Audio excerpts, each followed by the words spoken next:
Hey guys, I apologize. I thought I was ready and I'm not.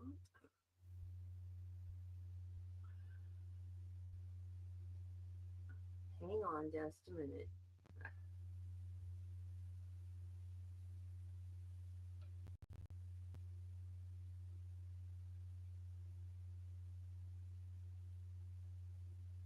I got to watching stuff and I thought I was all set up. And then as soon as I hit go live, I realized that I didn't have the trial pulled up. Okay, so we are on part 4.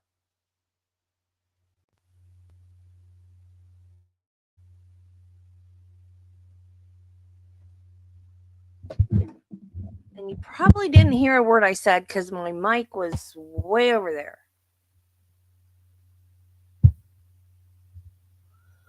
Yeah, my mic, again, was on the other side of the desk. I was going to look for my boom last night and see if I could find a place to hook it up. And I forgot about it. Y'all, I am so tired.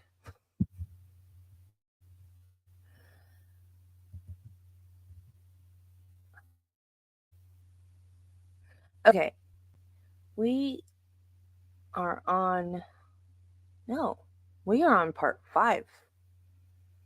Because we did parts 2 and 3 together. Because part 2 was the defense whining because they couldn't use their theory of self unaliving. So, hang on a minute. Are you going to walk past again? Yeah, nigga, sure. Okay, let me stop the camera. So you don't flash everybody again. You did yesterday. Okay, the camera's off. Go. So it says defense opening part 3, but he finished his opening yesterday. So I don't know why it says part 3. But we'll find out.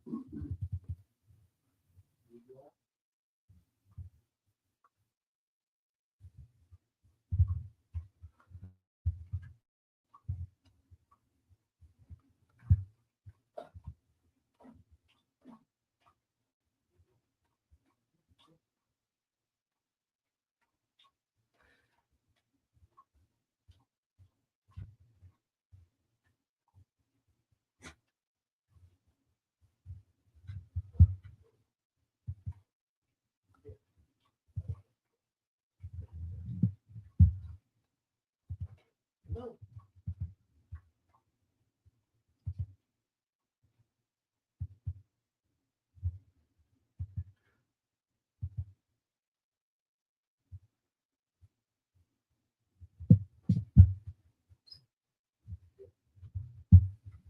Come on, Bam. Bam. Come on. Come on, Bam Bam.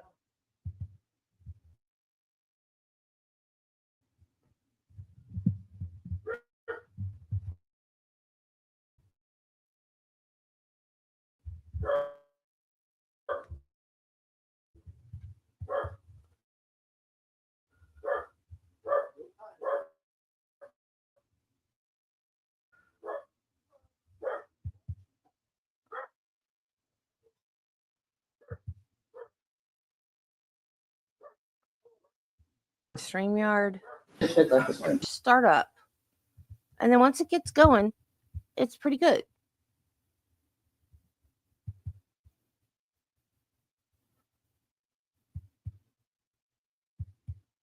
It just doesn't want to show my screen. There it goes. Why did that have to take so long? StreamYard? I think I spoke to some of you last Wednesday or last Thursday and others earlier. this week, seeing all of you directly. As you know and have heard, my name is Linda Kenny Bodden, and it's a pleasure to finally get to speak to all of you in an Okay.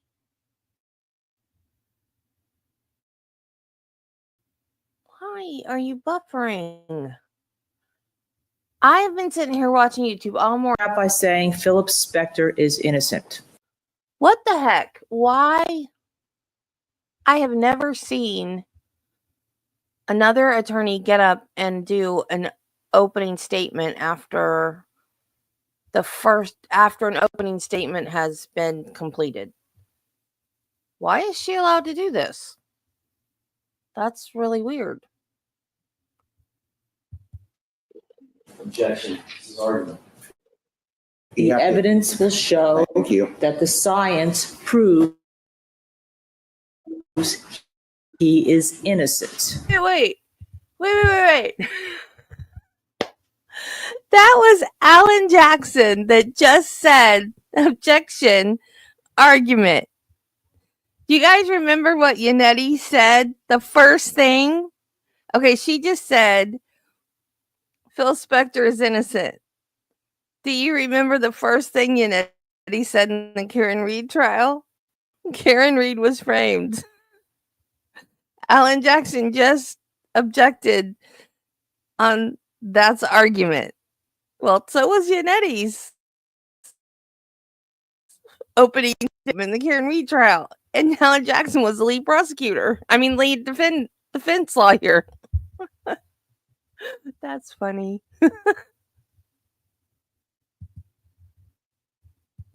Innocent. The scientific facts will tell you that he is factually innocent. Government is selling you a story because they are not giving you all the scientific facts or all the correct facts. We have one unimpeachable witness who evidence show you has no motive for or against anybody, has no motive to lie for or against anybody. Witness memory, the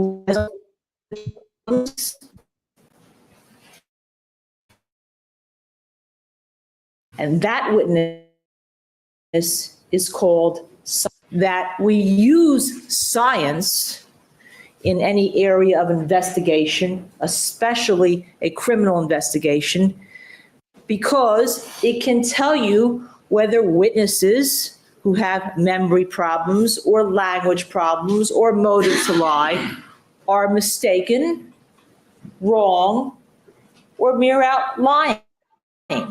Your Honor, once again, I have to object. This is argument.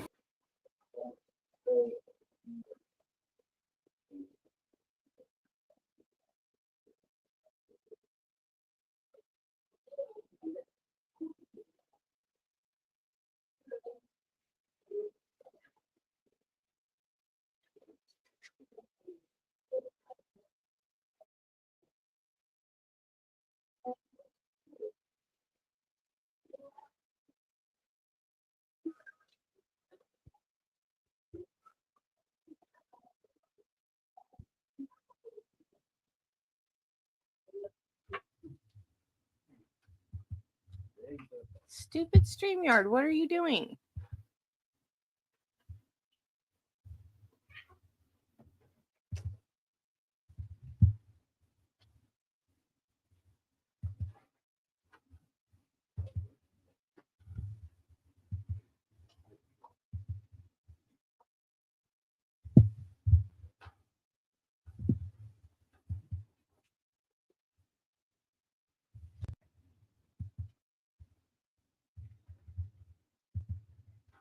One of the central issues in this case. Who was holding the gun? Not who may have found it, not who may have exposed it, not who may have owned it, not where it came from, only who was holding the gun when the gun went off. The science will tell you that Phil Spector was not holding the gun and not close enough. He was not close enough to hold the gun in the decedent's mouth. The evidence will show you that the government's case is a story made up from people who were not there. The science was there, and it will tell you what happened. And the science does not need fancy PowerPoint presentations. It does not need colors of green and red and gold and blue. It does not need circles. No, it's still appropriate opening statement. And does not need lists, because we're going to give you and we're going to show you through the science, and you'll see it as it comes in, and we're going to talk about some of them now, just so you background.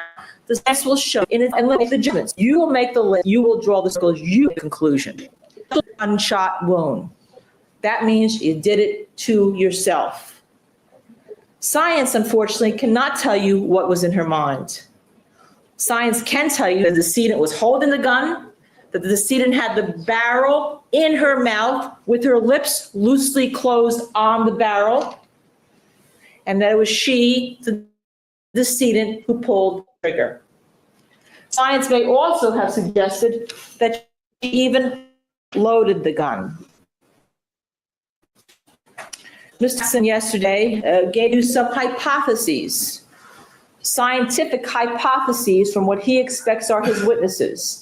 Hypotheses are merely that. They are speculations. They are not proof.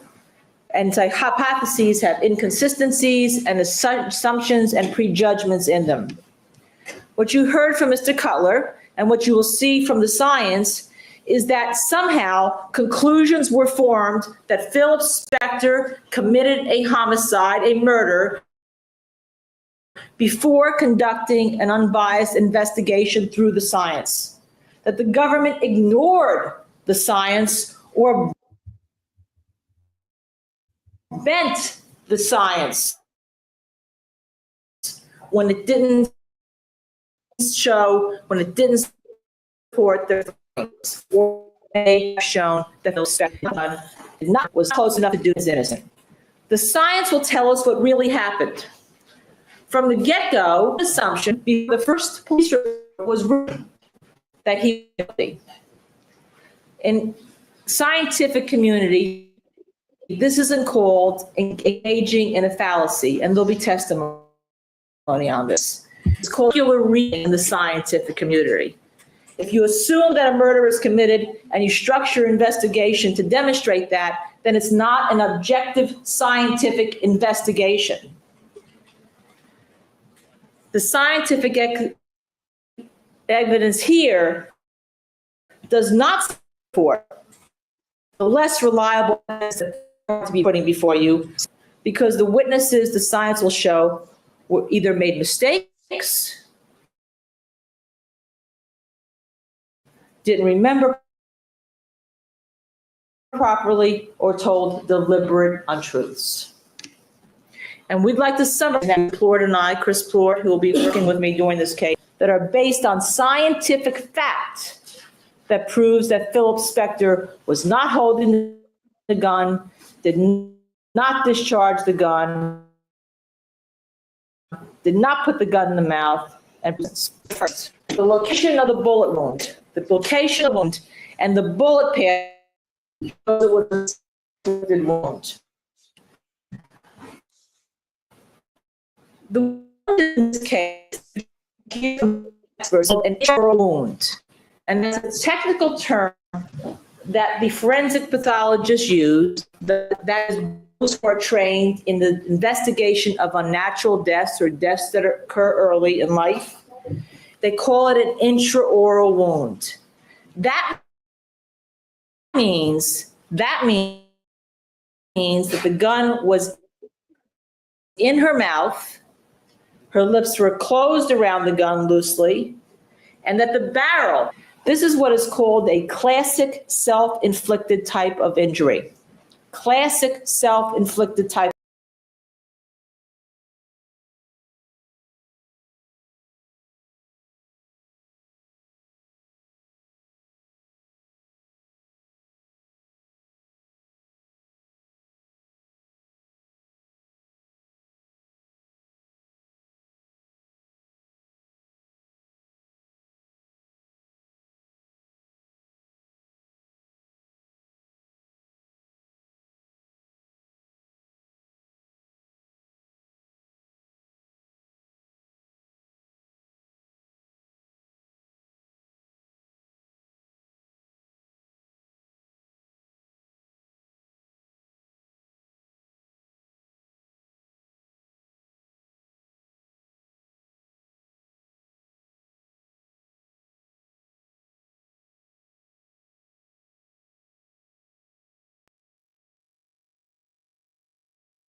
In her whole mouth.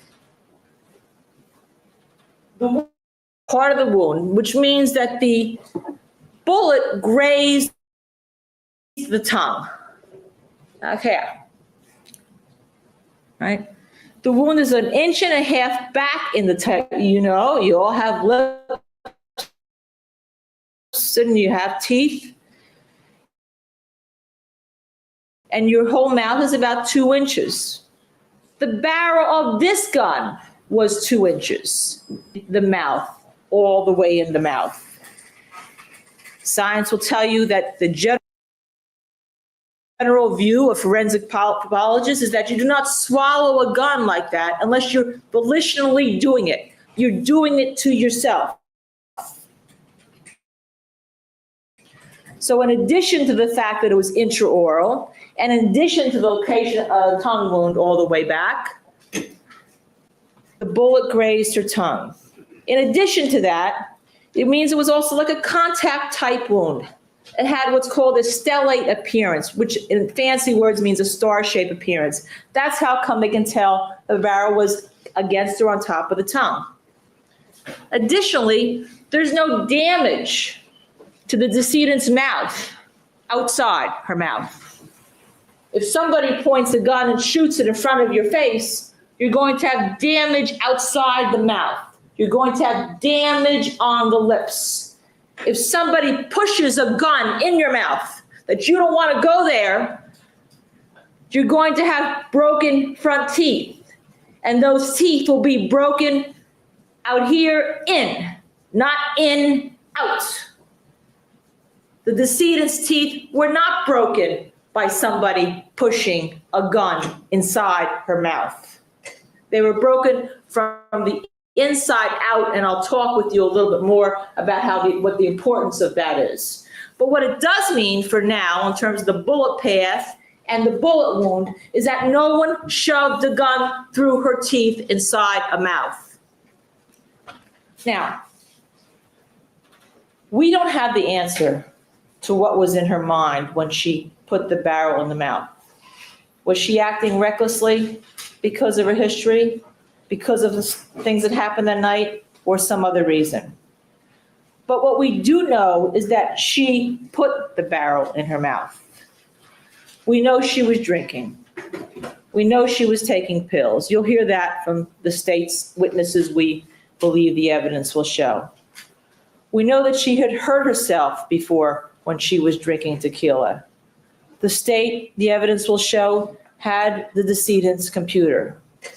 We know that in her computer, she wrote that she hurt myself, of course, injured as usual by drinking tequila. We know that tequila was consumed by the decedent that night because her fingerprints are around the neck of the bottle. She had been on years of pain medication, we know, for a very long time, for some unbearable, excruciating, and extraordinarily headaches and chronic pain she was having.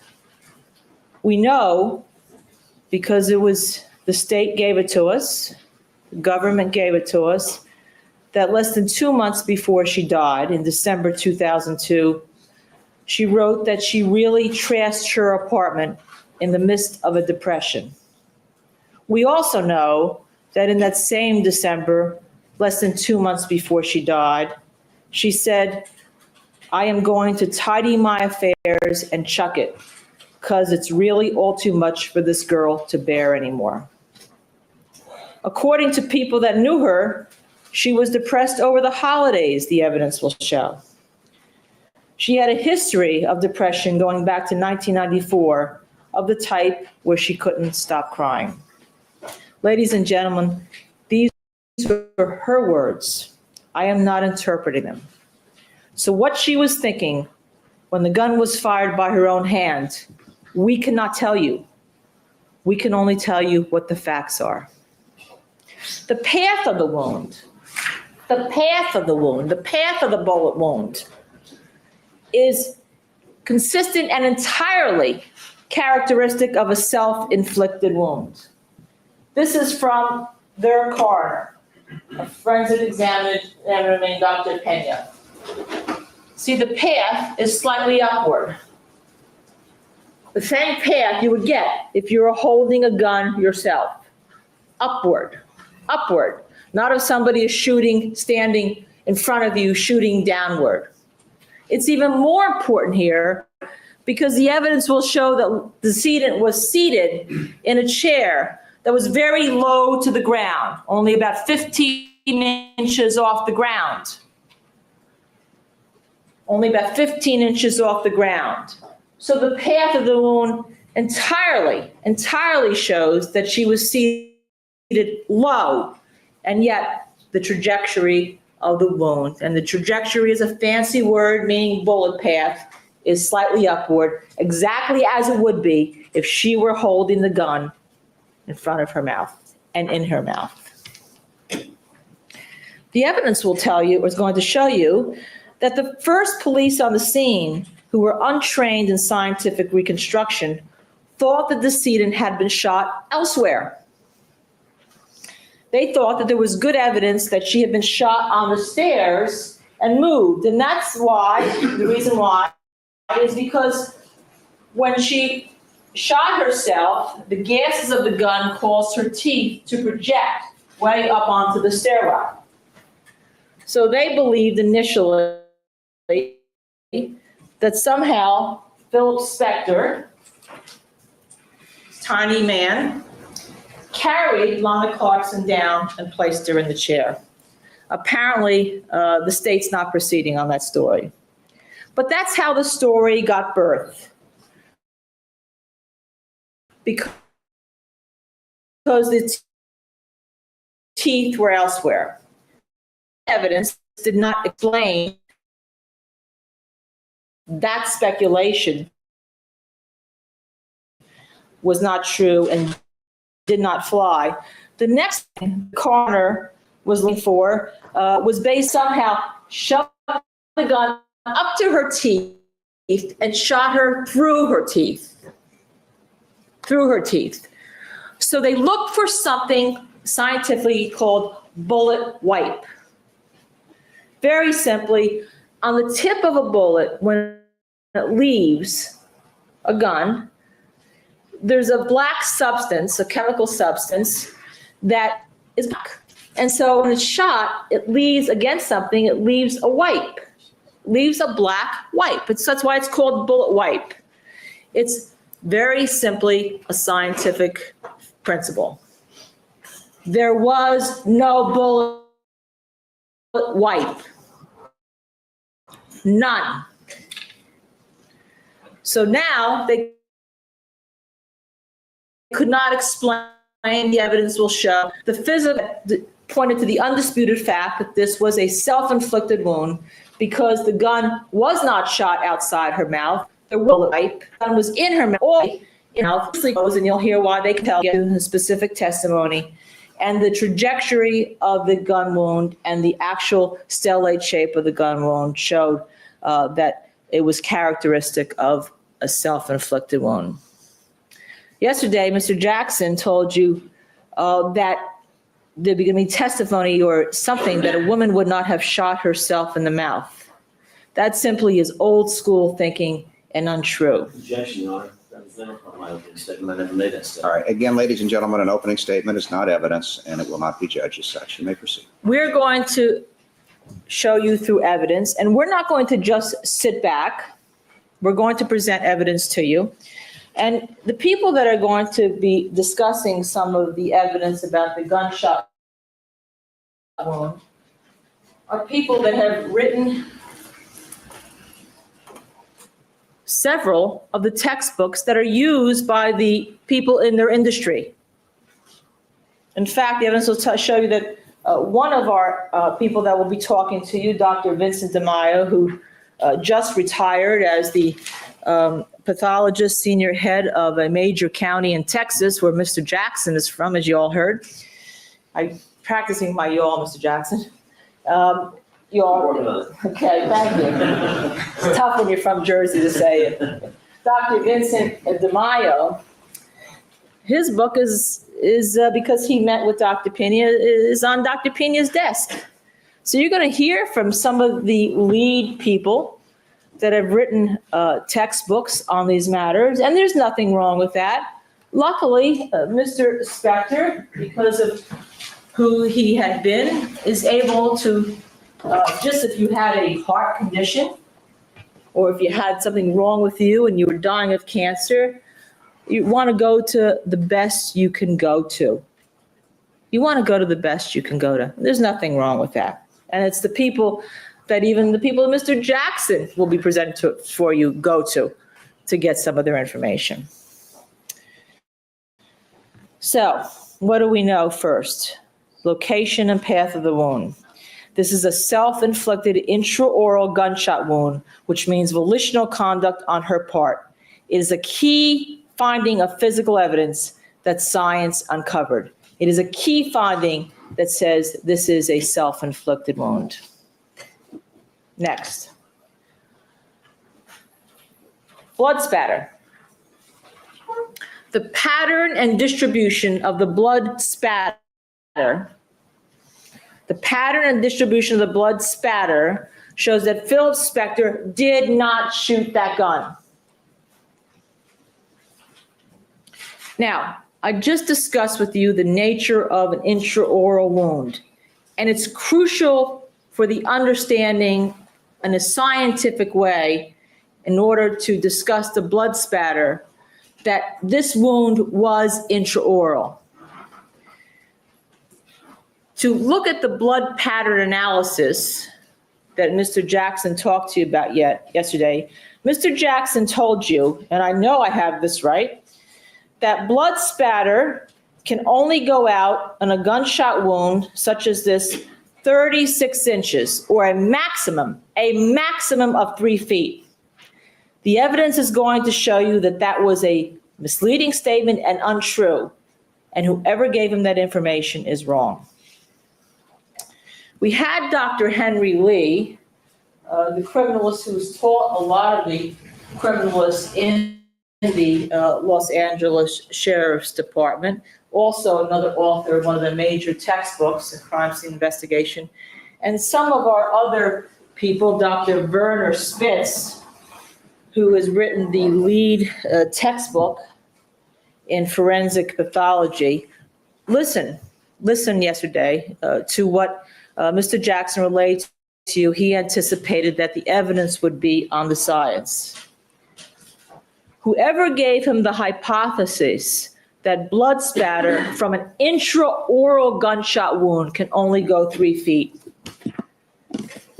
is taking their information not from wounds that are intraoral. Now, what do I mean by that? Let me just digress for 1 second before I tell you what I mean by that. I'm sorry, and I apologize if I seem a bit callous in talking about this item when you're talking about the death of any person. But when you discuss science, these are the kind of items that the criminalists and the forensic pathologists look at. And this is the terms that they use, and this is how they discuss them. And so for me to try to explain what I believe the evidence will show to you in the future, I have to use the same type of terms and discussions that they do. And they're used to it, obviously, because they do it every single day of their life. That is their life. So I don't mean to appear callous to the death of anyone when I'm discussing that with you. Intraoral gunshot wounds are not your normal gunshot wound that occurs when you shoot somebody in the large part of their body or through their arms or anything of that sort. And many of the tests that were done with blood spatter are done, unfortunately, with animals to see how much blood spatter could go through. But there's a difference when there is a wound in. Now, why is that important? When a gun goes off, the gases with a gun are huge and enormous pressure. If the wound goes through a head or a body or is in a body cavity, Mr. Jackson told you about forward spatter. It goes through with energy and it goes through the body, But if there is an intraoral wound without an exit, the gases get trapped in the head cavity. They have no place to go. And so what happens is a person becomes almost like a chipmunk. They expel back out. And there is no forward spatter.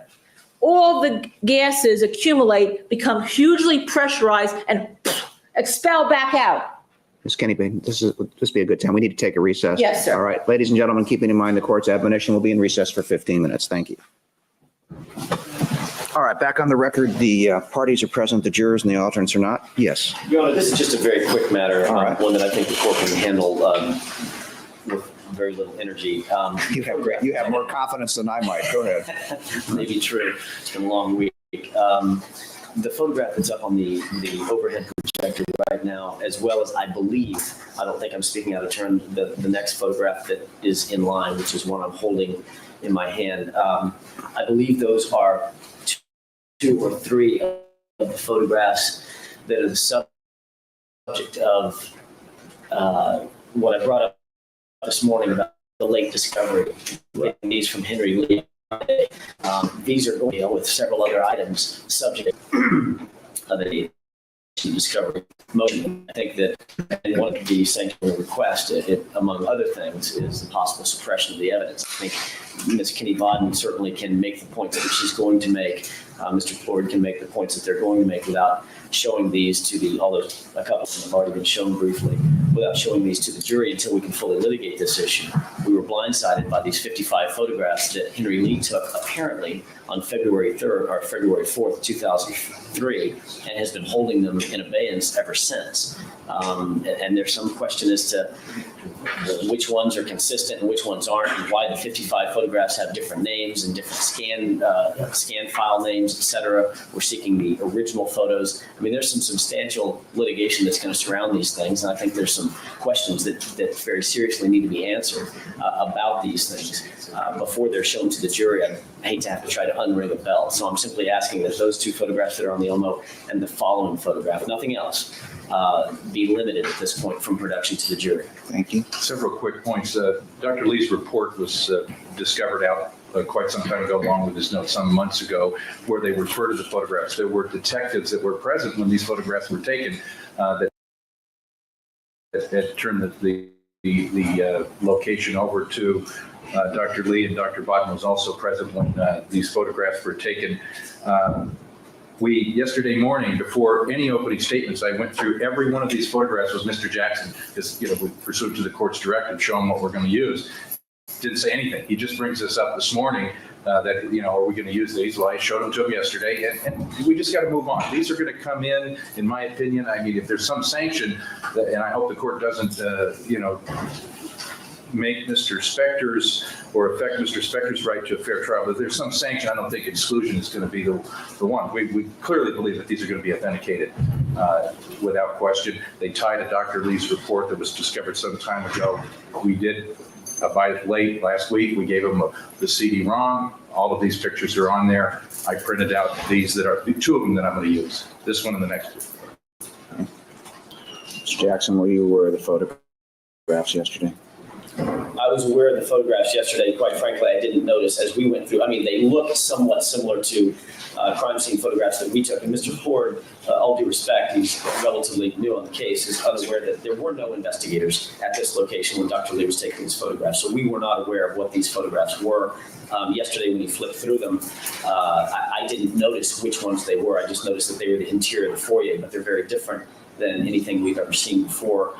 Specifically, they're coming from Dr. Lee, and we got them on Friday. I mean, there's just absolutely no excuse. And Mr. Ford's argument, I don't know how legal it is, let's just move on. I don't think that does justice to any I don't think that's quite legal parlance. Let's just move on. I hear those types of arguments all the time. And they have almost no effect on you. Yes, Judge? All right. Here's what the court's going to rule.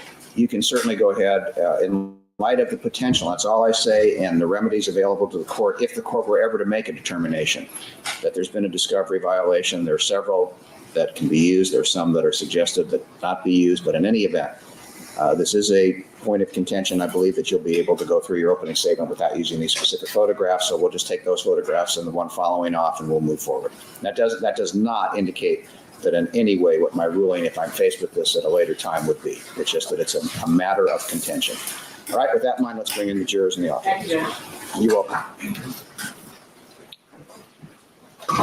All right, the jurors and alternates are now present, and you may resume your opening statement. And I ended with that it explodes out of your mouth with the gases, okay? And kind of like, and you'll hear evidence of this, kind of like the principle in a soda can, generic. I don't want a product placement here. If you open it, sometimes you hear a poof and there's a little gases, and if you really shake it up and explodes out, and the lips are more pliable, the mouth is more pliable, so it really goes out, just doesn't go out like a little nozzle, it really goes out, a cone shape. Now, the reason why there's not that many actual studies is because we don't go around putting guns in people's mouths and shooting them to try to get actual studies of what happens with intraoral gunshot wounds. So therefore, you have to, the evidence will tell you, rely on a lot of the experience of the forensic pathologists that have been doing this for hundreds of years. And one of them that we will bring before you will be Dr. Werner Spitz, who wrote the textbook that's in its 4th edition that all the people in the industry rely on. All right. And they will tell you, the people that do this every day, the forensic pathologists that see intraoral gunshot wounds, that blood, and also the criminalist, Dr. Lee does this, that this type of intraoral, not a normal gunshot wound to the body where there's an in and out, or a gunshot wound to an arm, or a gunshot wound where there's forward spatter. But this type of intraoral wound with the buildup of the pressure, and because it's in the head, expels blood spatter out 72 inches, 6 feet, and at times even more. It can go 7 or 8 feet. And you're going to hear about some evidence that will suggest that happened here. Now, when Mr. Jackson yesterday told you that it only goes out 3 feet, remember, the state is going to try to prove to you that Mr. Spector had to be close to Lana Clarkson, because the only way somebody could put a gun in somebody's mouth and shoot it is if they're pretty close.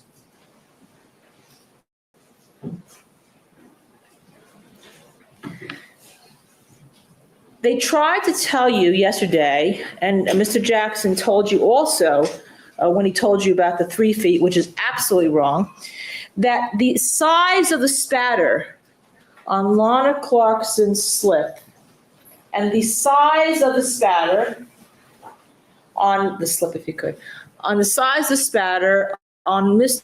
Spector's white coat was equal in size, and therefore, that meant, according to, and he put the name of Dr. Lynn Harold up on the PowerPoint slide, that meant that Mr. Spector was standing as close to her as her slip would, and that would take him within the 3-foot range. That's what they told you. You can all remember that. The evidence is going to prove to you that that way to look at blood pattern analysis is misleading. Be able to make the determination, not because we tell you, but because of what you hear. The evidence will show that to determine how far an item is, such as a white jacket, make a distance determination of how far somebody is standing away from when a gun is shot. You don't just look at the size of the spatter. That is not complete. That is not a complete analysis. You have to look at the size of the spatter garments, and you have to look at the density. And I'm going to show you some pictures and what I mean in a second. And the density means unit area. In other words, if I have a unit and 3 feet here or 12 inches here, and there may be, let's say, 100 here, then if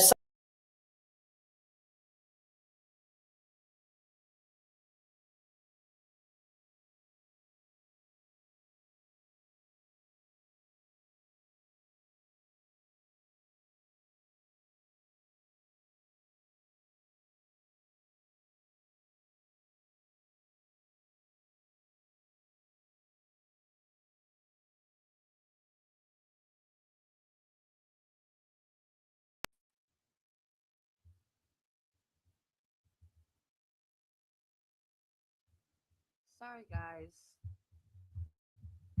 It just does that out of the blue for no reason. It's going perfectly fine, and then all of a sudden, crash.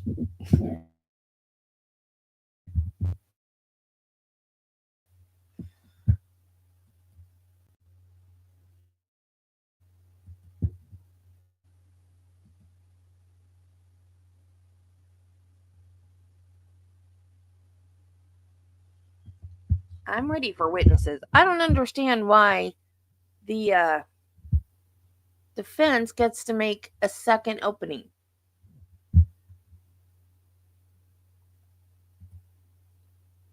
And she is absolutely arguing the case. She is not doing a normal opening statement.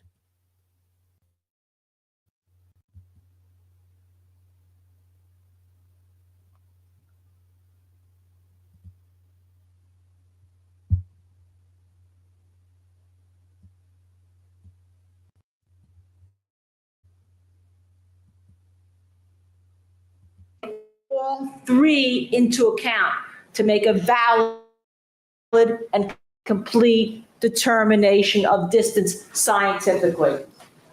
And here it kind of gets drowned out a little bit, but you're going to see the actual evidence. And so this is just a prelude to what we'll discuss. This is, see these little dots here, drops here all over? That's what we're talking about when we call spatter. This is the right side of the jacket. Again, you see different spatter. Again, all sorts of spatter.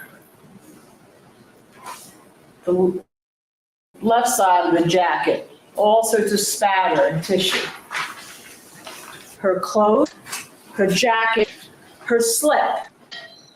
It's even on the chair.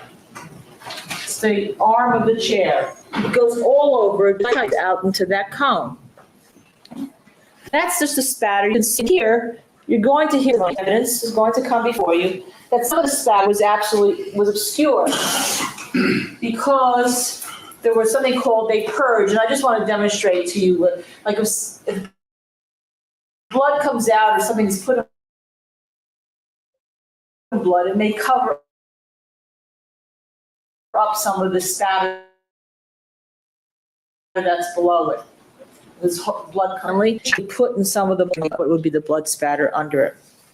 Now, you have to compare the size, the numbers, and the density of Lana Clarkson against white jacket of Phil Spector.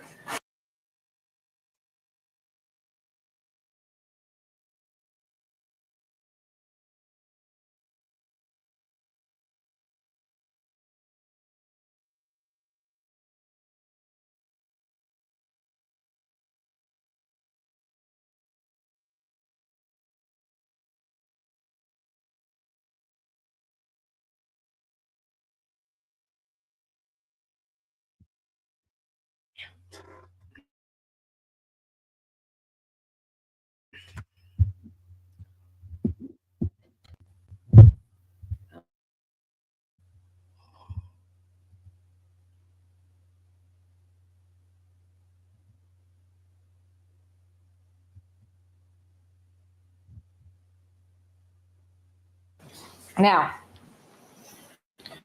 you have to compare the size, the numbers, and the density of Phil Spector.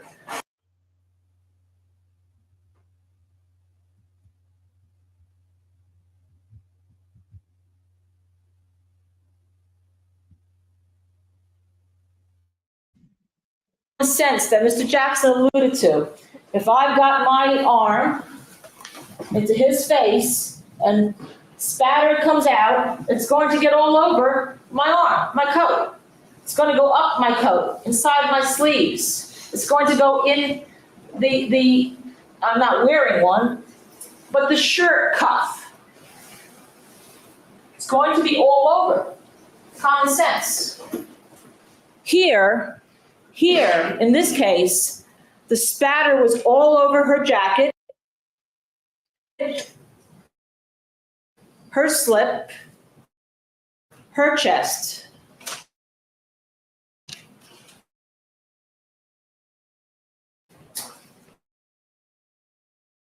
Mr. Jackson said, and I believe covered with blood. I can picture her because not covered with blood. That whole right sleeve was not covered with blood at all. The jacket had at the very most, on the left-hand side only the left-hand side, at the very most 18 blood spatters. And I say at the most because only 7 tested positive under DNA for blood. So there may be as little as 7, but assuming 18, because it doesn't matter, because they're diverse, they're kind of like spread out. There's no pattern, they're random. They are not of the same density. They're not of the same numbers that would have to be found if he were standing next to her and shot her.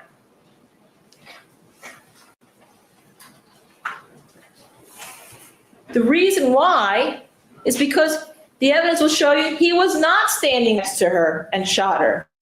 He was right holding a gun. In addition to the fact that the spatter goes around because it's on the chair, it's on her jacket, it's on her slip and all, and it's on the armchair, there was none on Philip Spector's pants. There was none on the shirt he was wearing. I don't have one.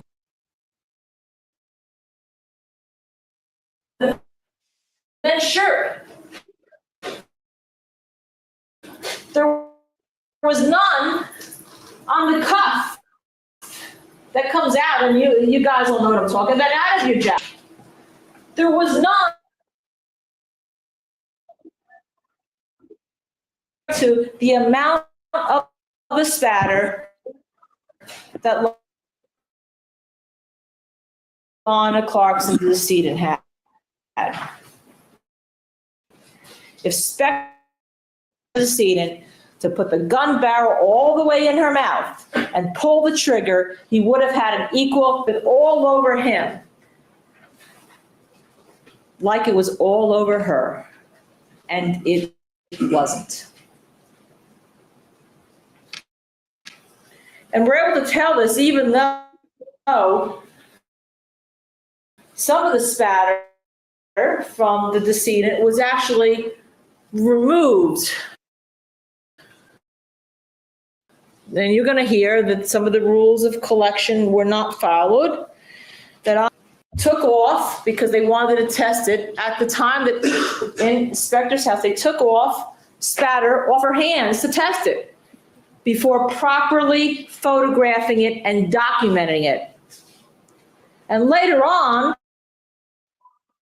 and you're going to hear evidence, I expect the evidence is going to show that there was kind of a big brouhaha between lists because they couldn't tell from the pictures what was spatter on her hand.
Have his shirt, and we have his pants, and we have all that. And the spatter shows it was a self-inflicted wound, that his jacket was too far away to be, and he was too far away to be holding the gun. The absence of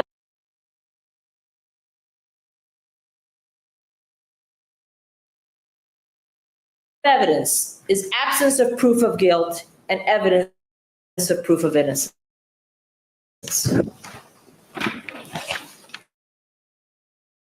We've gone through two areas. Number 3, the tissue.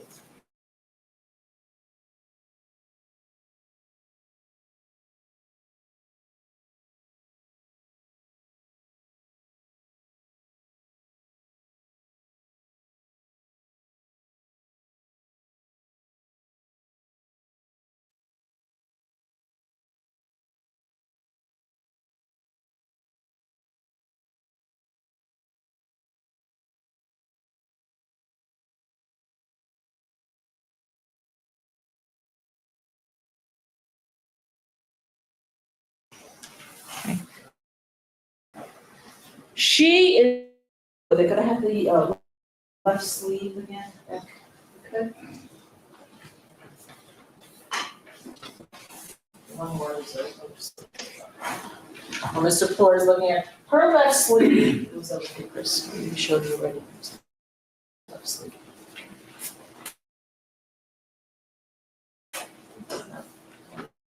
One second, excuse me. Not this tassel, should be stuff that you see there. Loaded with it. She's got tissue and other parts too. Okay?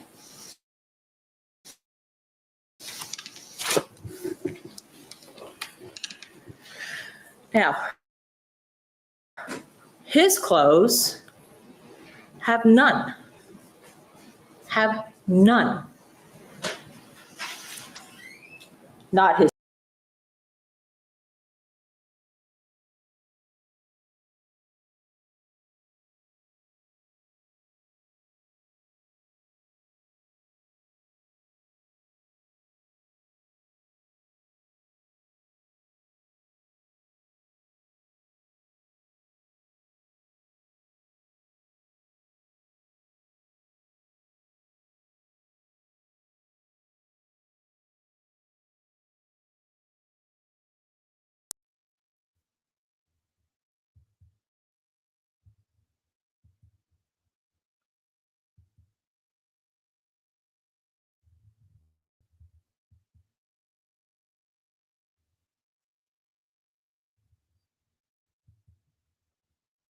shoes, not his hair, not his jacket. None. Because it has a little bit more of a mass to it when it's mixed with blood, may even go further, than blood spatter. And you're going to hear some evidence here that he has none on him. The reason why, if he were standing close to her, he would. And the reason why is because he wasn't. The evidence will show you that.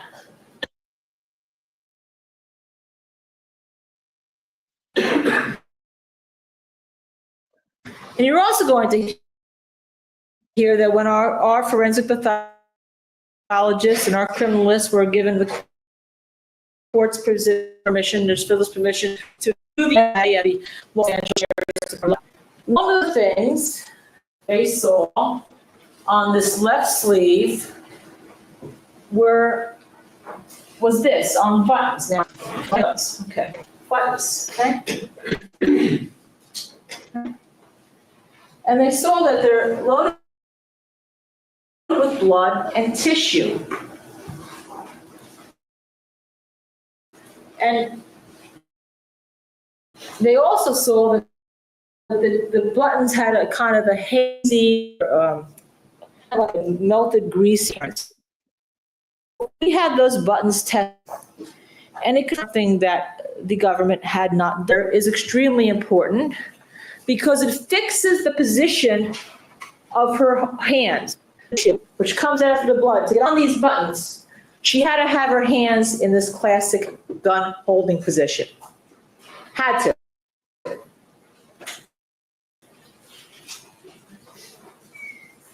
So that was an extremely important piece of that.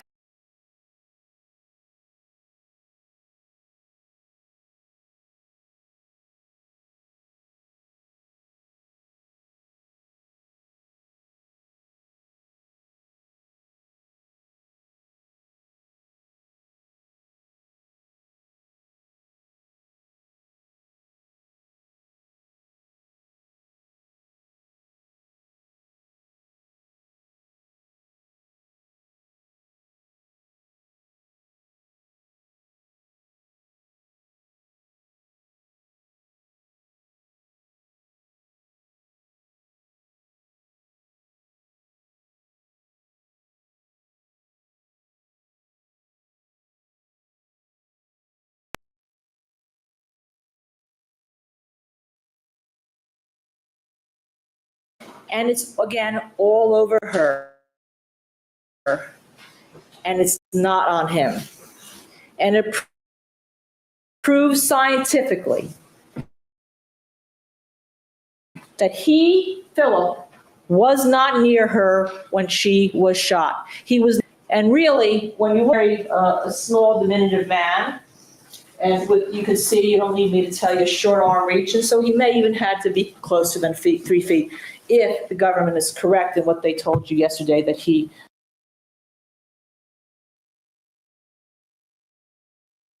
put a gun in her mouth and pulled the trigger. What I anticipate you're going to hear is negative evidence of any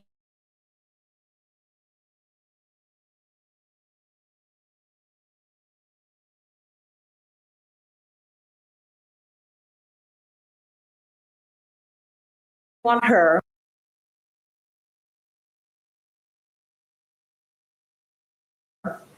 And the lack of gunshot residue on his clothes said he was not near enough to shoot her. He could.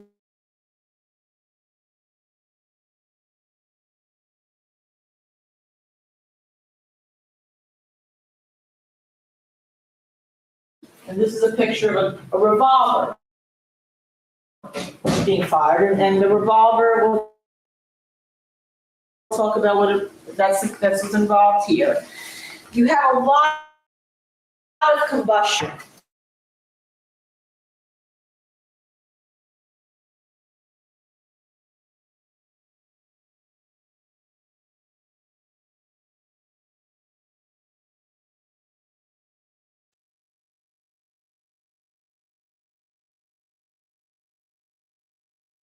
here's the bullet. See the bullet over here?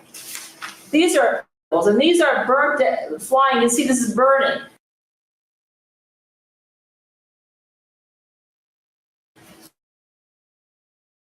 This is burnt stuff. So everything is very hot and very burnt. Some of it's a black soot.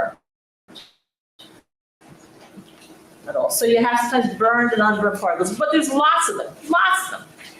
You can see it better in this here. See, it goes backwards, it goes upwards, it goes downwards, it goes forward. According, I anticipate, to their own experts, because we've had something called discovery in this case, it's undisputed that when you have a revolver and there's a gap here between the cylinder and the gun because it kind of twirls around.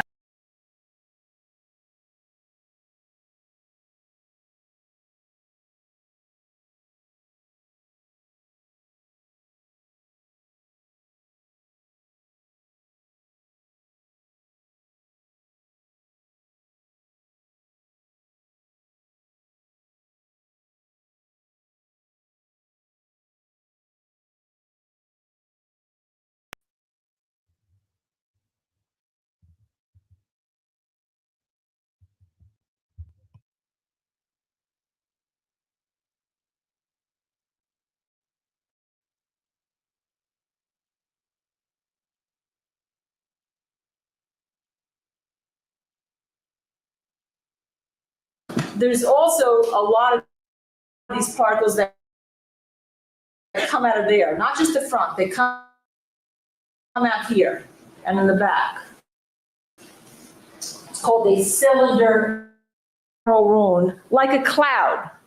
You can see it, a gas cloud. And it goes back, side, and bottom, 2.5 feet. They looked at the decedent. They looked at her slip, her jacket, the sleeve of her jacket. They analyzed her mouth, her suit, and her hands. And what did they find? There was a lot of this gunshot residue on her. A lot. A lot on her hands, a lot on her jacket. With Philip's clothes, they microscopically analyzed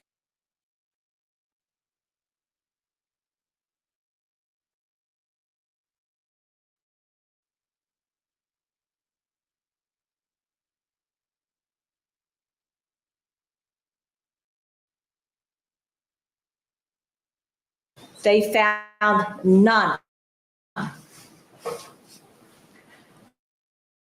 They analyzed the first 4 inches of the right sleeve of his jacket, none.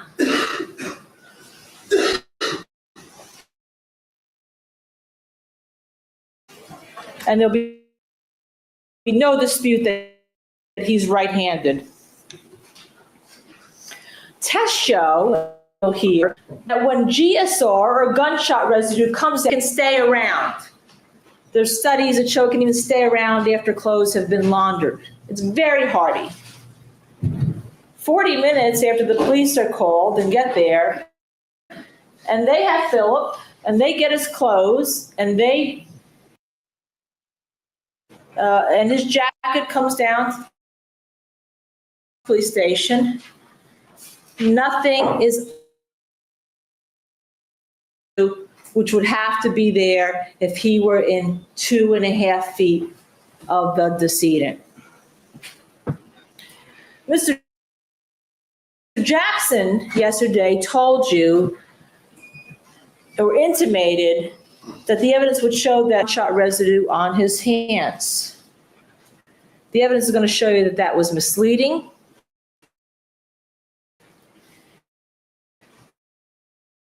That because there are 2 gunshot particles, you see these particles get airborne. And I anticipate that their own coroner criminalist in this case, who authored a study that said you can pick up these gunshot particles just by being in a room. Car, which is where he was. You can pick them up by being handcuffed with police handcuffs, some minor particles such as 2. And you can pick them up even in a police station because they get airborne and around, and they stay around where guns are, particles around here that anyone can pick up. To suggest that because he had 2 particles. Yeah, but cops don't shoot their guns at.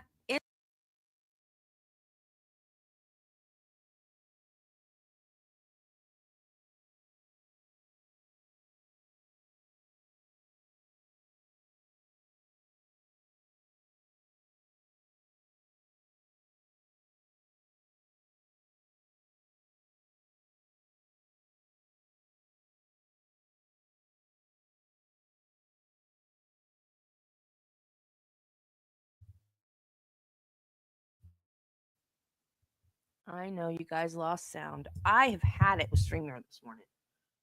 Oh my god.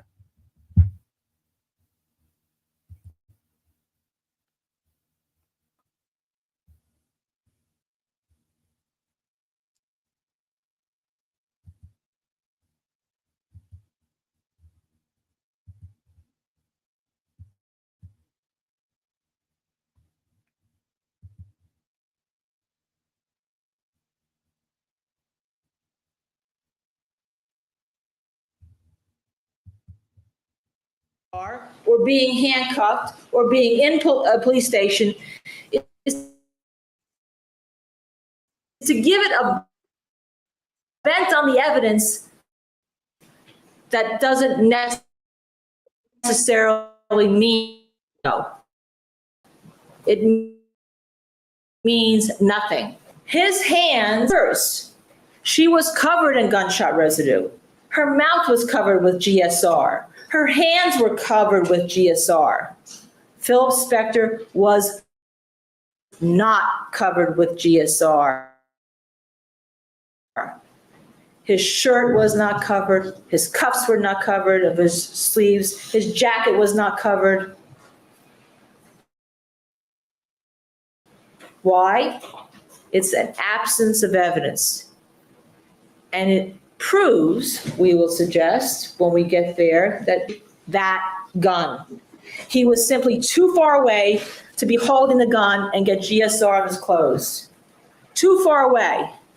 Absence of evidence is not evidence of absence. Did I say that right? Isn't that a thing? Isn't that a quote that they say?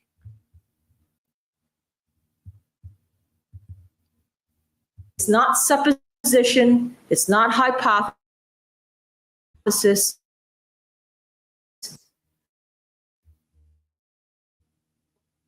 Well, dang it, I broke it again.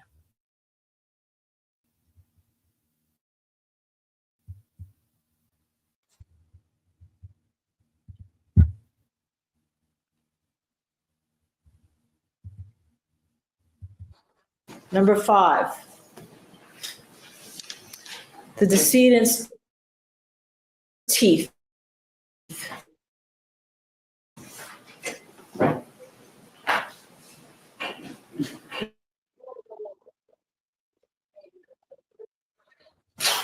And they're very, very powerful and very strong.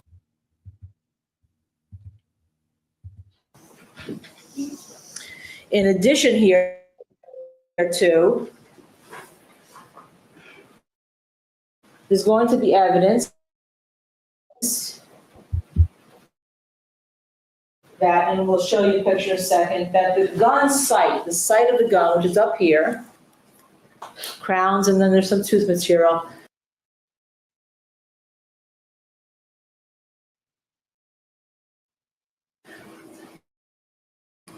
And embedded the teeth into the sight, particles of the teeth into the sight. Other particles, that's the teeth, that's tooth material, embedded into the side of the gun. Other particles went flying. Particles, because of the power of the gunshot wound and the force of the projection of the gun hitting the teeth. Now, their dentists, because they were initially looking for the tooth being broken in because they believed that Phil Spector had shoved a gun in her mouth, initially looked at the teeth and said, we can't tell. But at the autopsy, it was confirmed, and you'll hear evidence of this. The evidence will show you that if she was shot in front of her teeth, the gun, or shot outward. Again, intraoral, self-inflicted gunshot wound, the evidence will show.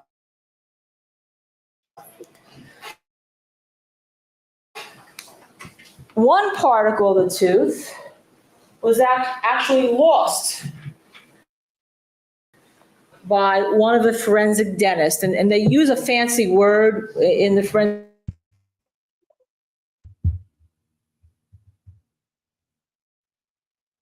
I'm going to start calling this the purple screen of death.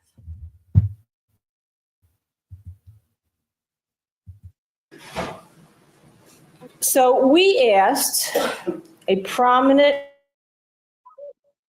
forensic evidence you'll hear, Dr. Richard, medical examiner's office, which is also another big metropolitan area.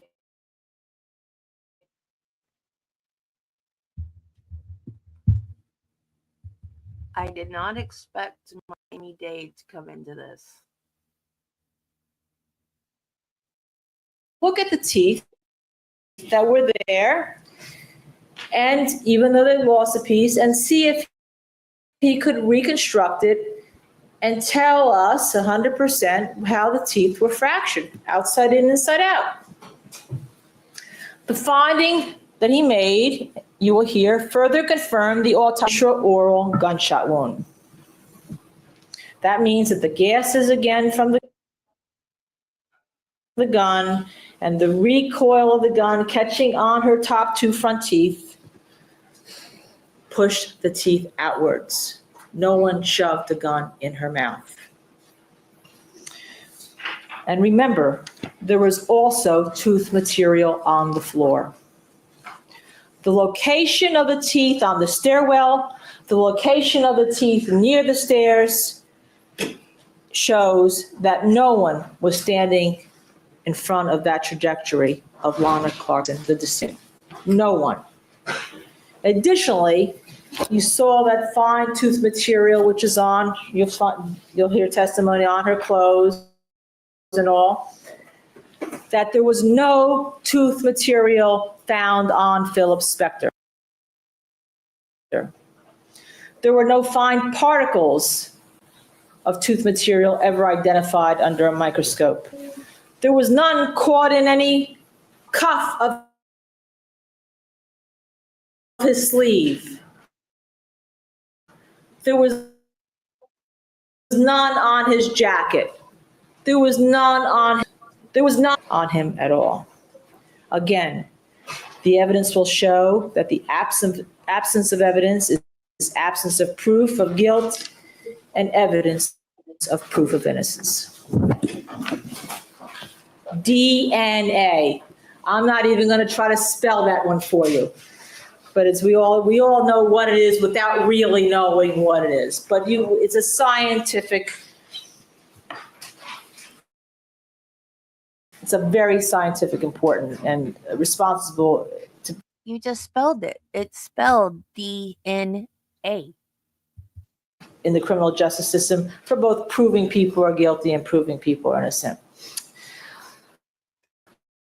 Like GSR, the tissue and blood spatter does not prove, the tissue, unlike GSR, the tissue and the blood spatter, DNA does not necessarily prove who was holding the gun at discharge, not holding the gun at discharge. They wanted to find out, the government, you will hear, that they wanted to find out who loaded the gun, who loaded the bullets in the gun. And sometimes the bullets can be called cartridges. Here they are, right here, see them.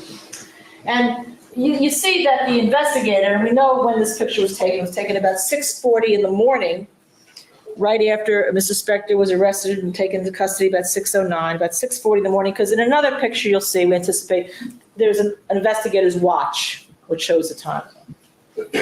And you see that they wear gloves, the investigators. And the reason why they wear gloves is because they don't want to handle with their own skin, raw skin, a piece of what may be evidence.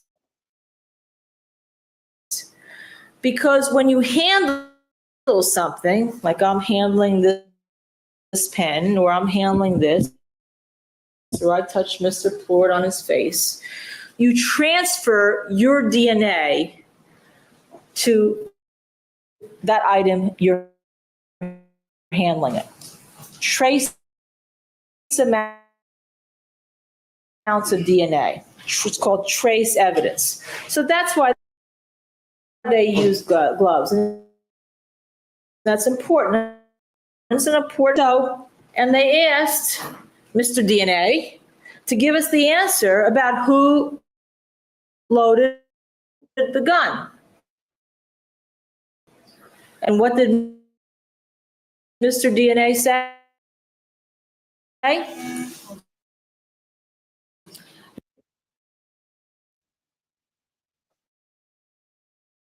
Not Philip Spector.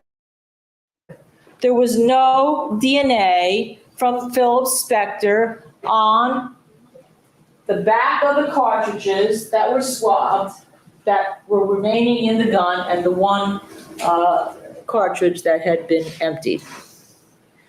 The Los Angeles Sheriff's Department website even discusses this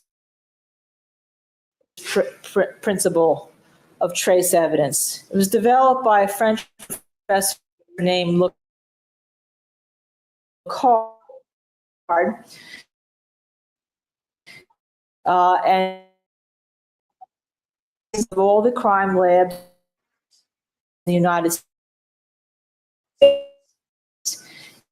The principle basically, every contact leaves every leaves a trace.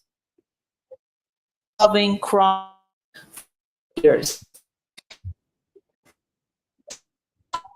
The back of the cartridge he found on pot say and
Mr. Spector. By the way, this is a picture just so you see of when we talked about the lab. This is Mr. Jackson yesterday, last May, as we're all examining the evidence. Okay. And going back to the physical size disparity, Mr. Cutler initially started to tell you about it. And I just want to say, and the physicality, lack of physicality on Phil Spector on his part, confirms the fact that he could not have gone up there and shoved a gun in Lana Clarkson's mouth and shot it under the facts that you have at this scene and this death scene. She's nearly 6 feet tall, much like our lovely court sheriff's officer, Miss Trower. She is younger. He is diminutive, and you'll hear evidence that at the time, and this came from their top, what they did is they did testing of Mr. Spector's blood when they arrested him. They took his blood, they tested it. And they found in his blood what is called a neuroleptic, okay? And it's a drug that was found in his system. They only tested for one, even though you're going to hear evidence that there was some issue that he needed his medication for another one. But they found this in his system, and some of you may seated here have seen Mr. Spector's hands shake. That is one of the side effects of this drug that he was on that night, because they tested his blood and they found it. It kind of mirrors and mimics a Parkinsonian-like tremor, and some of the don't show it, putting your hand in your pocket, much like the prosecutor told you he's drunk.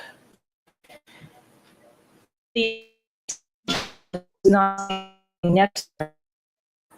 The medical all the things the prosecution tells you about with regard to his physical capabilities confirm and support the science that he did not go up to Lana Clarkson and push a gun in her mouth and shoot her. Number 8, the blood clotting on the diaper. The evidence is going to show you, it shows innocence. It shows guilt because it's some type of cleanup of a scene.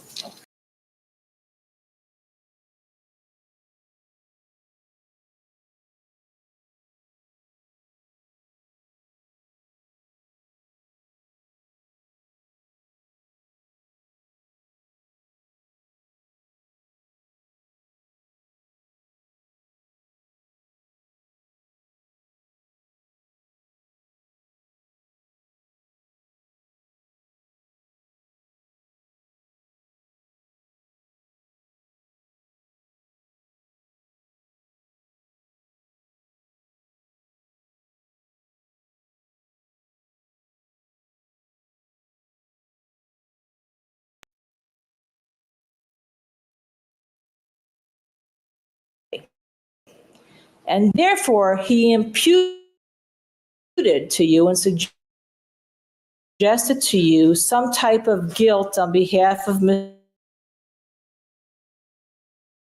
Clot that clearly Philip came into the house later on and developed some kind of, quote, as he said, pathetic plan to clean Lana Clarkson's face for some reason with this cloth.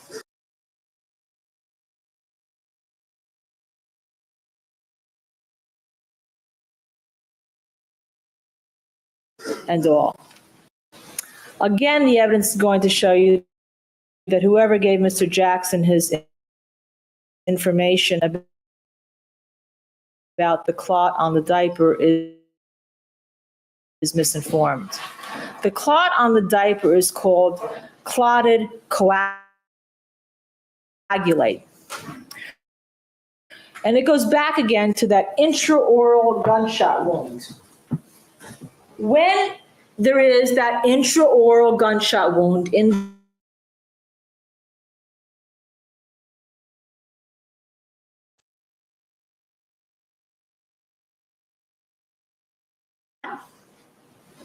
saliva, brain tissue, or other tissues in it.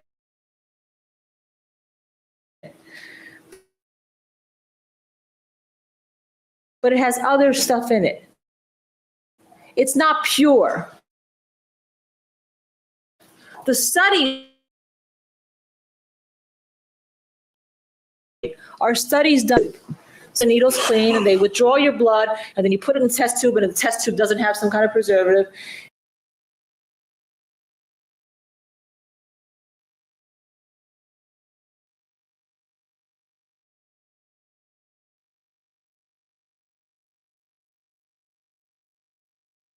After 4 or 5 minutes. That's not the case when blood comes out in clumps as coagulated clots from an intraoral gunshot wound. It can happen immediately. And if there's a cloth around the area, which was they were used for a number of purposes, they were all around, and somebody picks up a cloth to try to help somebody,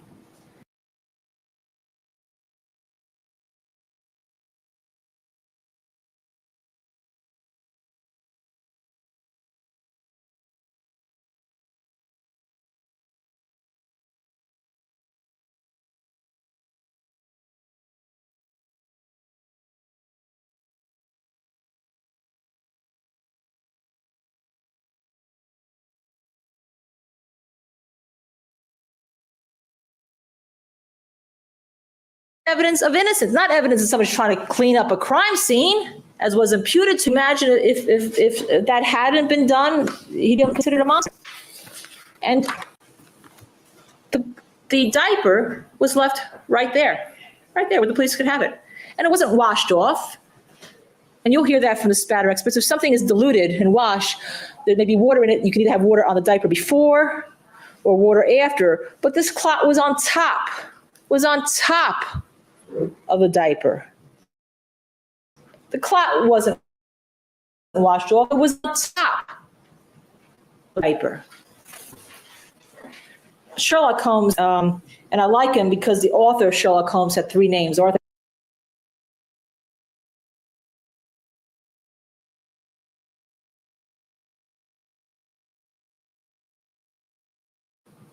of the diaper.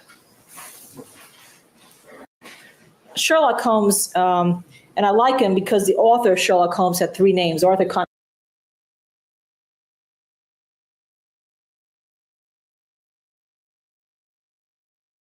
thing. But if you shift your own point of view a little bit, you may find it pointing in an equally uncompromising manner to something entirely different. This scientific evidence does not show guilt or proof of cleanup of a scene. I'm almost done now. All right. Number 9. The evidence will show that Mr. Spector did not try to cover up the scene, and the gun was not planted or wiped. So Cutler alluded initially, how do you react to this stuff? Who knows? There's no scientific studies on that. But we have pictures of the gun, and you're going to be seeing them at the scene. And they're very hard to, let me see if I can. But you see all this blood here, and there's blood on top of the grips here. By the way, because I think there may be some evidence. See how grips of guns are kind of striated and all? You don't get fingerprints off that, and you barely ever get fingerprints off the nature of the metal in the guns and all. So they look for DNA now. But look at the blood here. It's on top, and here and here. There's blood over here. There's blood over here. Let me see the other picture. That's the one side. You see there's blood all the way down here, which is exactly where you get it if somebody, again, has a gun in a classic position, because there's nothing in front of the handle. You get blowback, spatter right here. You see blood all over that gun. If somebody's wiping a gun down, this would all be wiped off. And there is, on the other side, on the top of the grips, there is blood at the scene. That gun then goes through the lab, you'll hear, and it gets tested. Some of the blood gets taken off it to do DNA. And it's not examined microscopically until June of 2003. So the pictures become very important to show you that at the scene, this gun has got a lot of blood at it, and the evidence is going to suggest to you by the time it's looked at in June of 2003, it's not in the same condition. Mr. Jackson said something to you about, you're going to hear from a Mr. Carroll who's going to say that if somebody killed himself, the gun would be across the room. And therefore, there was some attempt by Mr. Spector to plant the gun. First of all, I just lodged this objection to make sure the record's clear. I did not say anything of that nature. And again, I'll remind the jury that this is not evidence. These are opening statements. Thank you. You may proceed. Thank you. Judge, you want me to break the lunch? Well, it depends how much further. I have two more, and then I think maybe we should break. All right, we'll take a break, and then we'll hear the remaining opening statement, portion of the opening statement after lunch, then we'll begin with evidence. Yes. All right, ladies and gentlemen, keep in mind the admonition. We'll be in recess till 1:30 this afternoon. Thank you. All the parties and jurors are present heretofore. And ladies and gentlemen, just before we resume, if I might, because I wanted to let the jurors, of course, know how much we appreciate them. One of the things you're told the first day you appear for your orientation is that everybody has to serve on jury duty. Nobody is exempted. You know what this is. Let's see if it's going to turn out to be a trial date. So we'll work. For those of you, this is a jury summons. See if we can make plans. I probably can get it postponed if it is. Let's see. In my case, I'll stipulate. No, thank you, sir. Not exempted, postponed. There's a difference. When do we have to go? Gosh, what's the date? Oh, here we go. August. We're safe. Okay. You may resume. Thank you, Your Honor. Ladies and gentlemen, before we started with lunch, we were at number 9, that Phil Spector did not try to cover up the scene, and the gun was not placed or wiped down, and science will show you that. And you're going to have these pictures when you finally get them into evidence and all. But this is just to try to give you a little background of what we intend to show, or what we tend to think that you're going to hear. You see, we talked about all the blood over here, and there'll be more blood and tissue you'll see when you see the other pictures on the one side of the gun. And again, there's blood on the top of the ridges here, and then inside the ridges, where it's going to go, where there's blow back there and spatter because of the power that we talked about. Now, with regard to that gun, with those two pictures, there was an indication that because there may have been some smears on one side of the gun, that would prove to you, or anticipated that would prove to you, that Phil Spector somehow moved the gun and placed it under the decedent's foot. First of all, by the time these pictures are taken of where the gun is, you have heard, and you're going to hear more about it when we have evidence, there was what's called a takedown of Philip by several police officers using a ballistic shield in that area of his foyer. And despite the fact that his house has been called a mansion, that foyer is only about 10 feet wide from the mirror to the staircase. It's a very small area and he was taken down in. And God knows what got kicked or moved or whatever in the takedown. But we do know that something was kicked or moved in the area of the gun during the time of the takedown, before and at the time these pictures are taken. And the reason why we know that is, if you recall, there's going to be testimony, it's anticipated, that there was something called a taser used 2 times on Philip. And what a taser is, it's kind of like an old stun gun. It comes out from a gun with little wires. They're called leads. They kind of look like that. And at the end of a lead, there is a hook, kind of like a fish hook. And that fish hook comes in different sizes. And we don't know which size was used on that. It doesn't really matter. That fish hook is on the end of the leads. And that fish hook goes into somebody, and then electricity, 50,000 volts of electricity then go into somebody. After that happens later on, that fish hook is pulled out along with the lead. And that lead is a little tiny thing, kind of like a plasticized thing, like that. There it is. And that lead is under the 2 feet of the decedent.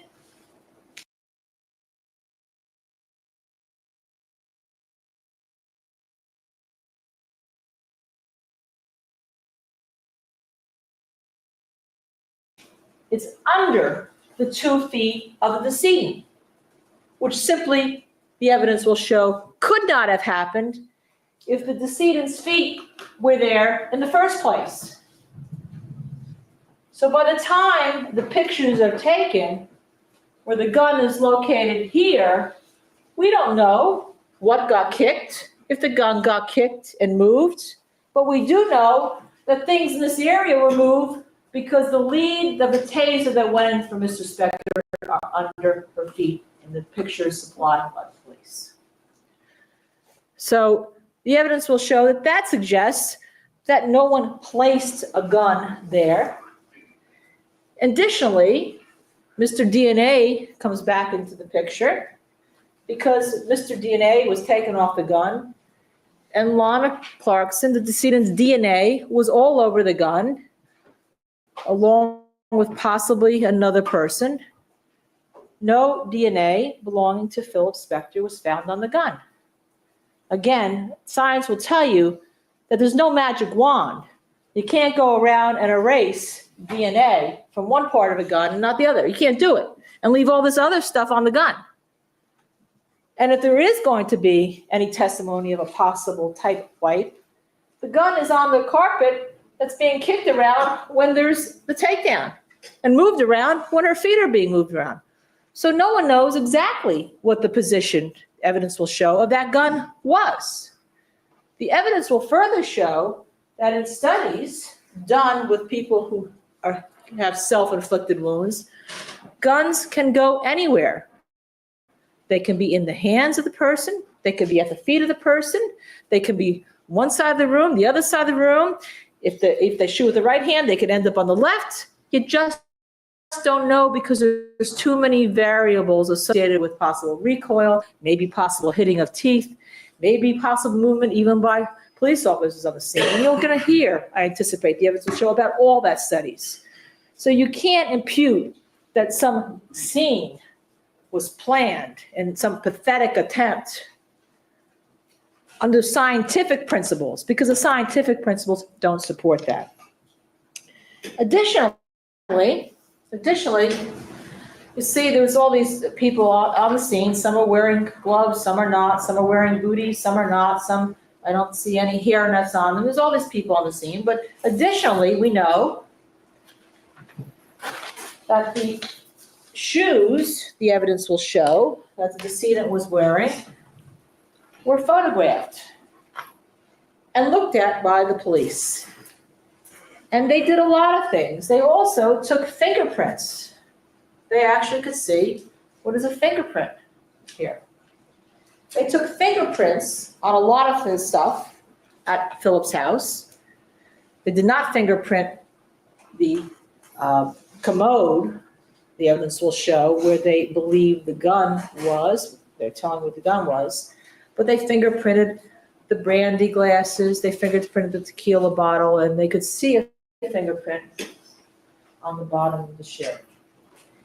And they took that fingerprint and they lifted it because they were looking to see whether Phil Spector moved the body. And here is the fingerprint.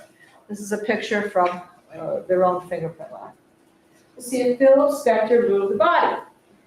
And what they found was that fingerprint did not belong to Lana Clarkson and did not belong to Philip Spector. Belongs to somebody else.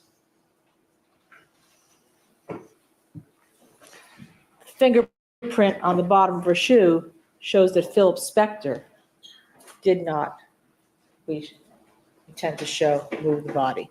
Scientific fact.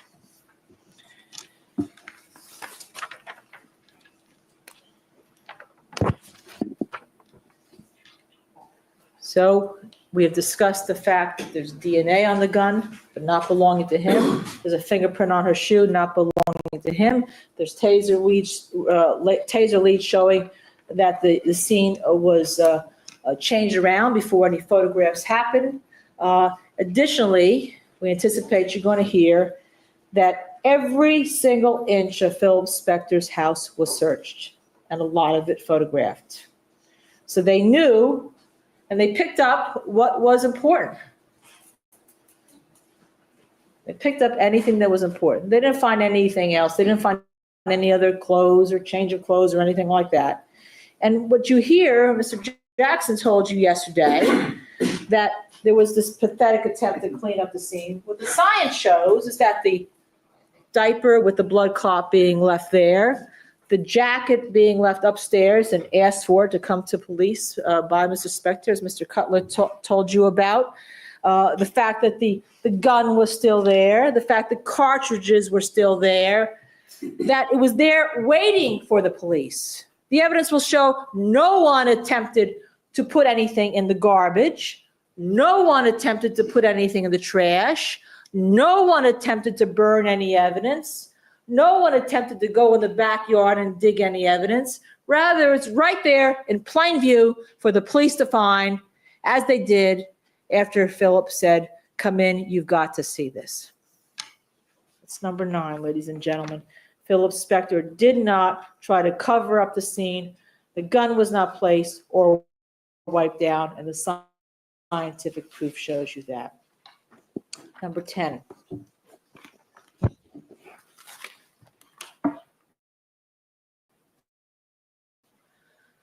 Lana Clarkson, the decedent, had a broken right. I know this, but sometimes women get acrylic tips put on their nails, makes them last longer, go longer. It's on the right thumb. Pathologists will tell you it is a classic sign of a self-inflicted wound, because when you thumb a gun and the recoil goes back, it hits your right thumb. And many times will crack a fingernail. A scientific fact, a classic sign of a self-inflicted wound. So just quickly recap the 10 items we believe you're going to hear about, which will prove there's negative evidence in this case. And trajectory of the wound being or closed, lips around the barrel, a classic self-inflicted wound. The trajectory, classic self-inflicted trajectory. The blood spatter on him. Any smears he may have on him, Mr. Jackson told you he wiped Lana Clarkson's face. He said an attempt to cover up. We suggest the evidence is going to show an attempt to help her. And any blood spatter, any transfer smears he may have on his buttons or on his right cuff, if he had any, anywhere on that jacket, underneath, whatever, may have come from that. But it's not spatter. So the blood spatter, the size, the distribution, and the density clearly show that Phil Spector was not close enough to the decedent to shoot her. The tissue, the size, distribution, density, the lack of tissue on Phil Spector clearly shows that he was not close enough to shoot her. The GSR, number 4, she is covered with GSR. His clothes are not covered with GSR. The negative evidence shows that Philip Spector was not close enough to shoot her. The teeth being propelled out directly in front of her shows that Phil Spector was not in front of her pushing a gun into her mouth. The fact that the teeth are broken from the inside out shows that it's an intraoral wound from a self-inflicted wound, not broken teeth from somebody pushing a gun and jamming a gun in somebody's mouth. That's number 5. Number 6. The DNA on the cartridges only belonged to Lana Clarkson and some other unknown person, not Philip. There is no DNA on the gun belonging to Philip. The physical size disparity and shakes of this man shows a difference and supports the scientific proof that he was not close enough and could not, under common sense, push a gun in her mouth and shot her. The blood coagulation, the blood clot on the diaper, entirely consistent with him helping her. One of the things I forgot to mention is I anticipate you'll hear from Dr. Pena that when somebody is shot, even though they may be instantaneously dead, they can take what's called a few agonal breaths. They're not real breaths, but that happens. It looks like you're breathing. It looks like you're breathing. Perfectly appropriate that somebody want to help somebody who may have taken a few breaths to look like they're breathing. Not scientifically consistent with guilt at all. The scene was not cleaned up. Everything was waiting for the police officers. The gun was not wiped down. The gun location was not placed by Phil Spector. The science tells you that. The fingernail, number 10, a classic sign of a self-inflicted wound. The scientific evidence will show you here that Phil Spector could not have been close enough to Lana Clarkson, and law enforcement presumed Phil Spector was guilty of murder, and the science will show you that they sought to bend the scientific evidence to support a theory, not see what it actually showed.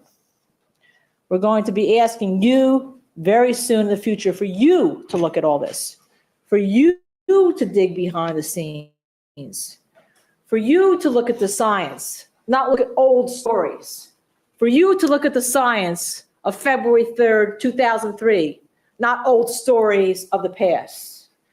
We want you to follow the path of science. We are convinced if you keep an open mind and do that, you will find that the evidence shows that Lana Clarkson was holding the gun and tragically shot herself. We ask each juror to listen to the science. Through science, you will bring truth to justice, and you will bring justice to truth. If you do that, we are convinced you must find Phil Spector not guilty. Thank you for your time and your patience and your consideration. Thank you very much. Thank you. Are the people ready to proceed? We are, Your Honor. I just need a quick moment. We're going to ask Dorothy Melvin to join us. Yes.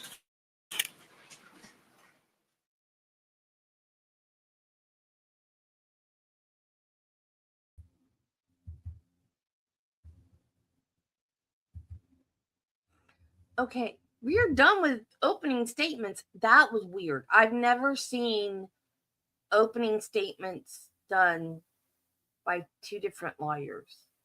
Because usually, like closings, yes, but only on the state side, because they do their first closing and then defense gets up and then they get a rebuttal closing. But he stopped and then she got up and they did a second part to their defense opening. And she just wanted to argue her case. Her opening sounded like a closing. It was really bizarre. And Alan Jackson just decided to quit objecting because the judge kept overruling him. I have no idea what that was about. And she kept repeating herself. She was like arguing the same points over and over again. And I just wanted to scream at her, just stop and let's start the trial so we can see the evidence that you keep saying the evidence will show. You can't argue and then just tack on the evidence will show. Yeah. Okay, so tomorrow morning we will get into the evidence. I'm not going to stream on Sunday. I'm going to take Sunday off. But I will be back with this in the morning.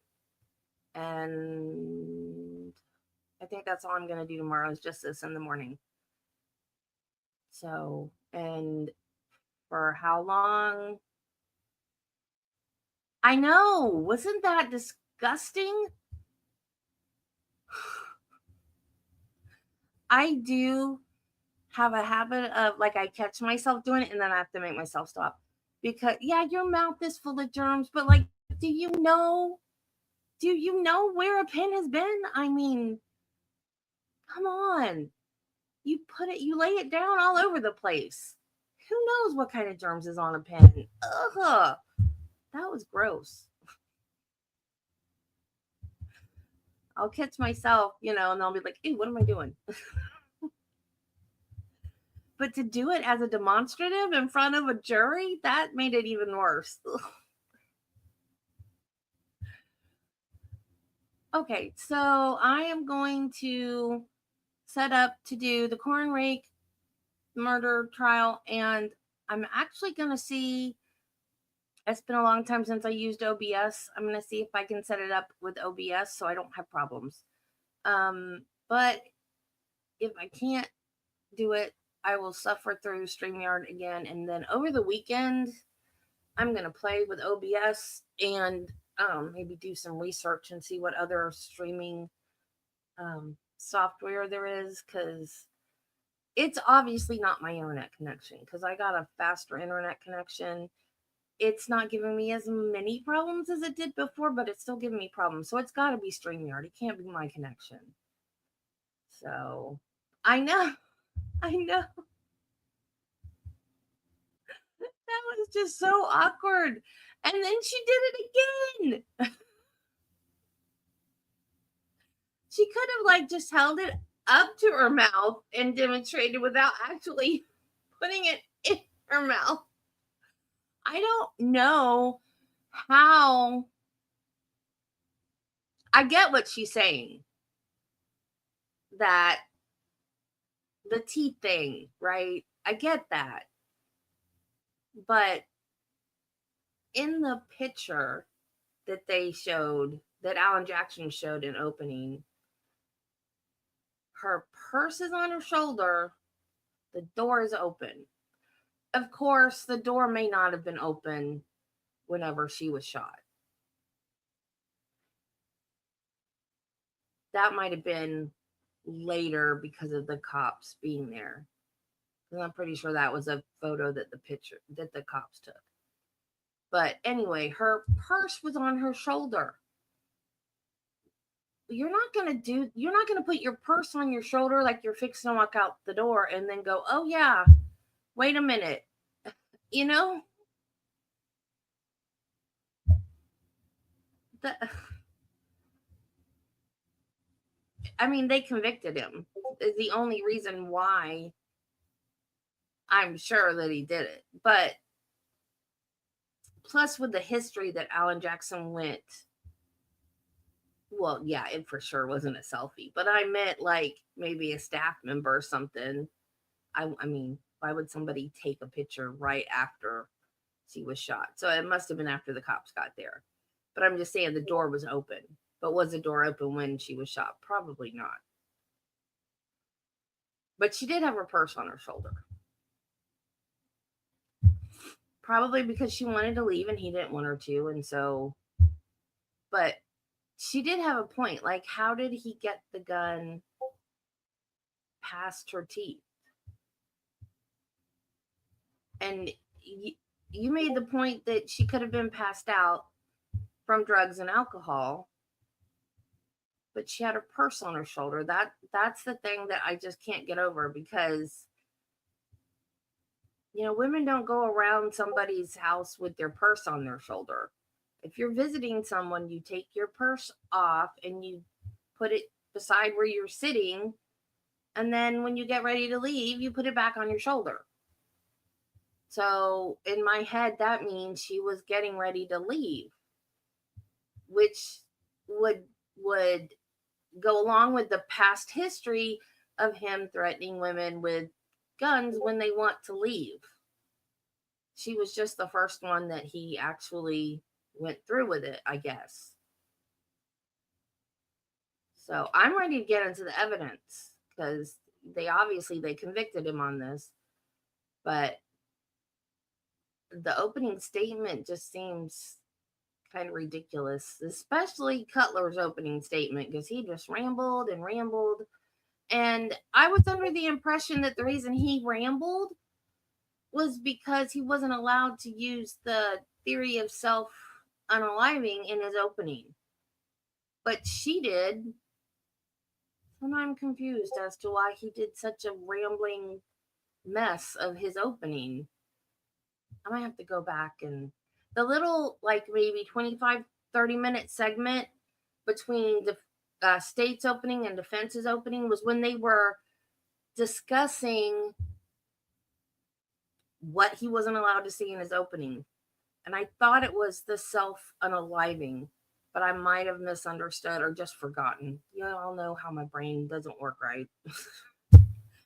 But anyway, there was something he wasn't allowed to present in his opening, and his opening just became this rambling mess. No, they don't. They don't have much to work with.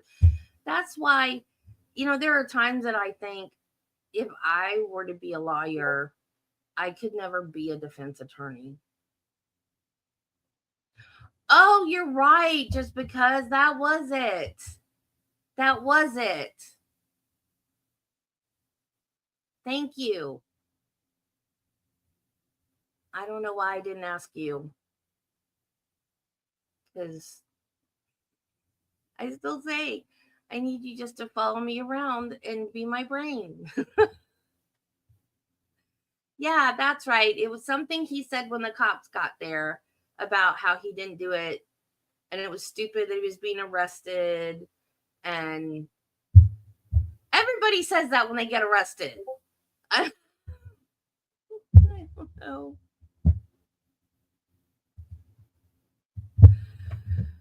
Whatever. I don't know.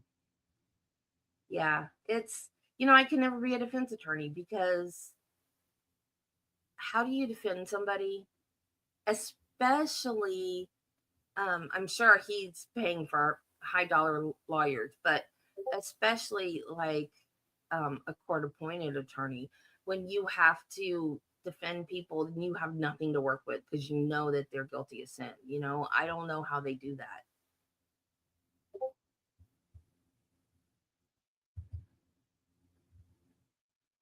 Had he been Mirandized at that point? I don't remember. He probably wasn't Mirandized yet.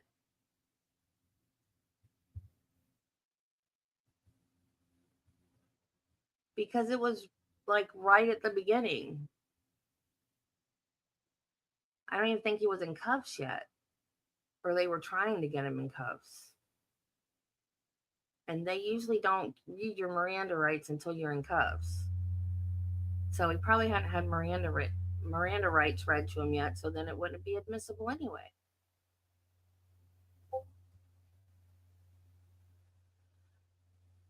Okay, guys, I gotta go do the other trial. If you guys want to watch with me, I'll see you over there.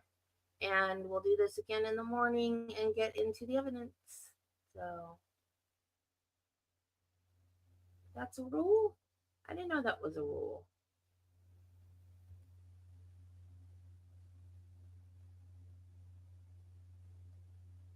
I didn't know that was a rule. Cool. Learn something new every day. Okay, bye guys.